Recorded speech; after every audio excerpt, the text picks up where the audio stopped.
Hello friends, what is your dish today? So for me, I have available squid here. So magluto po tayo mga friends ng adobong puset na may orange juice. So this is the orange and the calamansi. So I want to add orange juice. So this is the spices. So this is very simple,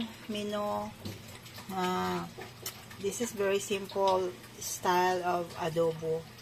I don't want to add vinegar. Only this one, the orange juice and the calamansi. Okay, so maybe I will add a little bit sugar or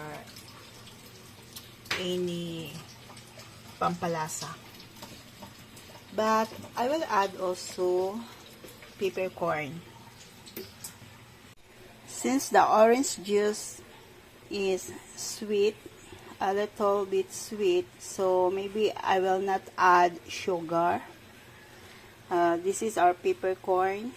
This is our ground pepper, and we have soy sauce here.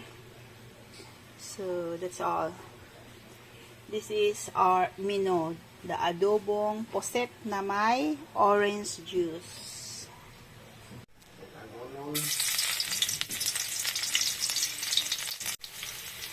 Ginger.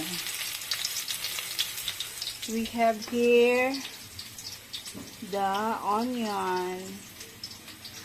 We have onion here.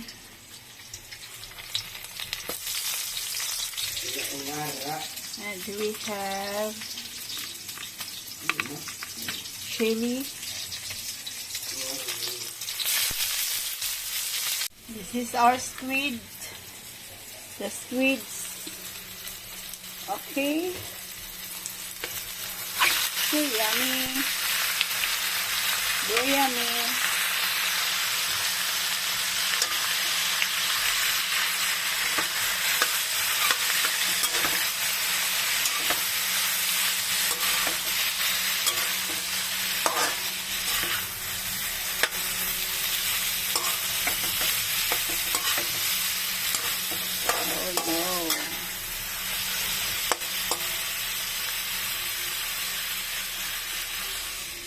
So this is our peppercorn.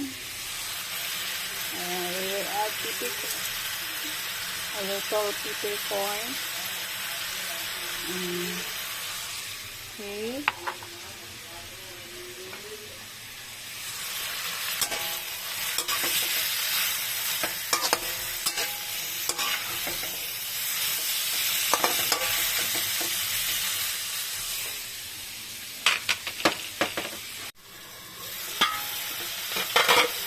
We will add soy sauce.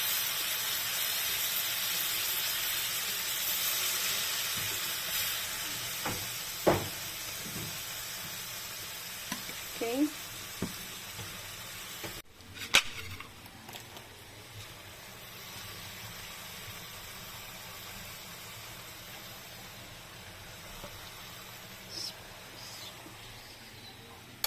This is our string onion. Our spring onions. We will add pins of ground pepper. Okay. And cover it. So we will squeeze the orange in a separate bowl so that the seeds will disappear. Okay. Squeeze thoroughly. Okay. Another one. This is so yummy, friends. Try this into your home. This is so very yummy. And then mix the calamansi juice.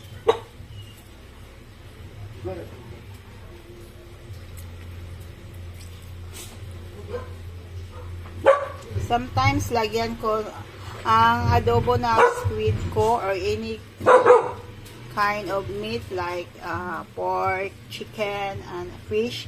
Sometimes, lagyan ko ng kaunting ulat ng orange.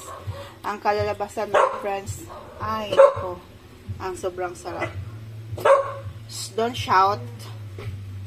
Don't bark. Okay? Uy, wait for your food, ha? Okay, we will add this one here. So yummy.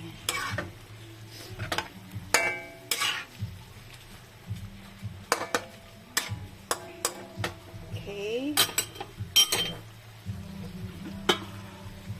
2 minutes more.